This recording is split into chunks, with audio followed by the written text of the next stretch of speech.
erinnya Ssaalongo Nyanzi Joseph Makumbi aligaweesa era nga neesowoddeyo ne neesimbawo ku bwa ssentebe w'ekyalo ekya Namuŋŋona Zone 2 era mmaze okwewandiisa. Ssaalongo Nyanzi Joseph Makumbi aligaweesa sangibwa ku Nyanzi stage wali amaka gange. Byenkoledde ekyalo biyitirivu nnyo n'omulalu abinyenyeza mutwe. Era nsazeewo neesimbewo ku mulundi guno abalonzi ba Namuŋŋona Zone 2 mbasaba muntunulize eriiso George okulaba nga munkwasa obwa ssentebe bw'ekyalo kino. Ebimu ku bye ŋŋenda okukolako bye bino wammanga. Ebimu nabikola dda, ŋŋenda kwongera bwongezi maanyi mu byo. Nga tenti ez'ekyalo nazigula dda, ŋŋenda kwongerako bwongezi ku nnamba.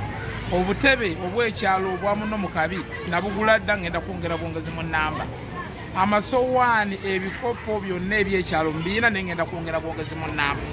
N'olwekyo abalonzi ba Namuŋŋona Zone 2 bwe munaaba nga mumpadde obwesige ne munkwasa obwa kiyamaani bw'ekyalo kyaffe, suubira okulaba ku Namuŋŋona erina woofiisi etaggalwa nga buli budde ebanzigula empozi essaawa ez'ekiro ennyo.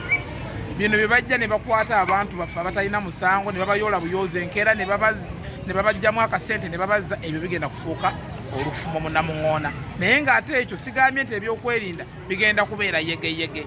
Ebyokwerinda bigenda kubeera by'amaanyi ennyo naye nga bikwatibwa ku oyo omumenyi w'amateeka.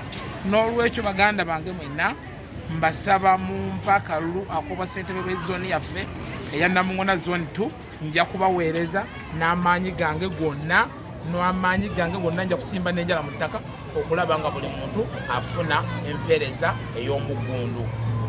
Oli abaddeko olowooza biki ebimulemye? Ebimulemye bye bino wammanga. Ekisookera ddala woofiisi eggulu ekiro ng'emisana ebeera nzigale, ekyo kyentandikirako. Tugenda kuba ne woofiisi nga buli budde ebeera nzigule.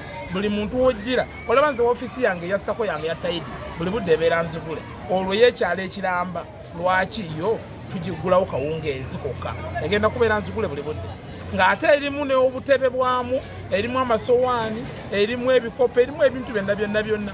Omuntu oba ssaawa mmeka wagambira bannaaye nfiiriddwa neetaaga ku bintu byaffe eby'ekyalo ng'ajja buzzi nga binona ate nga bya bwereere. Ekyo kye ŋŋenda okutandikirako mu kaseera akatono.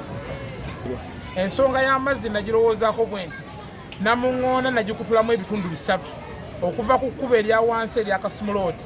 Awo tugenda kubeerawo ne tanka ennene ng'amazzi tugafuna nga buli budde mwegali nga gatundibwa ku nnusu 10. Paati ey'okubiri ey'ekigobe ku kkubo erya Centamu Road nawo tugenda kuteekawo tanka ennene ng'era nawo tukola ekintu kyekimu. Paati ey'okusatu yeri ekyengulu eringa ku St. Kizito, eyo nayo tugenda kuteekawo tanka ennene ey'amazzi ng'abantu bagafunira ku siringi 10. Era buli budde amazzi gagenda kuba mwegali, ebbula ly'amazzi mu Namuŋŋona lifuuka olufumo. N'ensonga ya kasasiro nayo ŋŋenda kugiteekamu amaanyi okulaba nga ne kasasiro afuuka olufumo mu kitundu kyaffe ekya Namuŋŋona Zone 2. Abantu ekyenjawulo kiri bwe kiti, byonna byenjogera byendowoozo byensabirako akalulu bye mbagamba ebisinga nabikola dde okuva 2013. 2012 natandika Nyanza African Governments netandika okusomesa abaana ebyalaani nga abatalina mwasirizi nga tebampadde ssente. 2013 nentandika stage ya Nyanzi boda stage. 2014 nentandika sako gye bayita Tide Uganda. 2015 nengula obutebe nembuwaayo nga bwa bwereere. 2016 nengula amasefuliya nentandika okugawayo nembaga bannange yenna afunye obuzibu ajja bino ne bya bwereere. 2017 nentandika okugulira abantu amapoloti ng'osasula mu kibanja mpola okumala omwaka mulamba ng'osasula mpola okumala omwaka mulamba. Kitegeeza Nyanzi gw'oyogera naye essaawa zino sizze nti bya sitampu gye ntunuulidde, naye njagala abantu balabire ku bukulembeze bwa Nyanzi. Nteekewo ekifaananyi omuntu amanye nti kiyamaani w'ekyalo yandibadde afaanana bw'ati, obukulembeze bw'ekyalo bwandibadde bufaanana bwe buti. Bwe nnamaliriza naye banaaba nga nvuddeko, abalala balitambulira mu kisinde ekyo nga baweereza mu mpeereza gy'ensuubira n'entuufu. Ekibbattaka okyogerako ki? Ekibbattaka mu Namuŋŋona ekyo tekibadde nnyo ekibbattaka, naye nga ekyo nange nsuubira okutambulira mu bisinde ebyo, naye nga ekyo tekibadde nnyo mu Namuŋŋona. Ekisookera ddala ŋŋenda kulondoolera ddala empeereza yonna, ŋŋenda kulondoolera ddala enteekateeka za gavumenti zonna nga PDM n'ebirala ebiringa ebyo okulaba nga bituukira ddala ku muntu waffe. Era kyova olaba nazze ne neesimba nazze independent naye nga ngenda kuweereza abantu bonna nga siriimu kusosola era enteekateeka zonna ezinaabazize nga zakuganyula ekyalo kyaffe byonna nja kuzikwatako okulaba nga abantu baffe buli muntu afuna obuweereza era ng'anyumirwa mu buweerezwa bwange bwebatuwa ate nze mu kujja mu kwesimbawo situnuulidde musaala muganda wange nze kyenjagala kimu njagala bakiyamani bwa kyalo njagala kubeera kiyamani wa Namuŋŋoona banze nyina emirimu gyange era gyenkola egya bulijjo. Obwa kiyamani kutegeeza ki? Obwa kiyamani kukulembera bantu kyekisookera ddala kukulembera abantu kuba gwobeera omutwe obwa kiyamani bw'ekyalo gwobeera omukulembeze ow'ekyalo ekyo.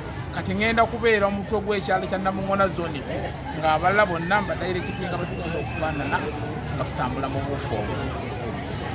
N'olwekyo baganda bange aba Namuŋŋoona zone mbasaba akalulu ak'obwa kiyamani bw'ekyalo kya Namuŋŋoona zone nja kubaweereza nga bwe mundabyeko akaseera ke tumaze. Omulundi guli mwampagira era n'ensiima naye netutafuna kye twali tulwanirira naye ku mulundi guno nange nsituze abiri nga nkazalujja bannange nsaba munneesiga era muddemu munjira akalulu nga ku mulundi guli bwe tumala okuwangula pate yaffe egenda kubeerawo nkeera tuwangula leero naye enkeera nga tuli mu pate yaffe tumaliriza pate yaffe tutandika okukola ebyo byenjogeddeko waggulu nga Mukama ye mubeezi wange.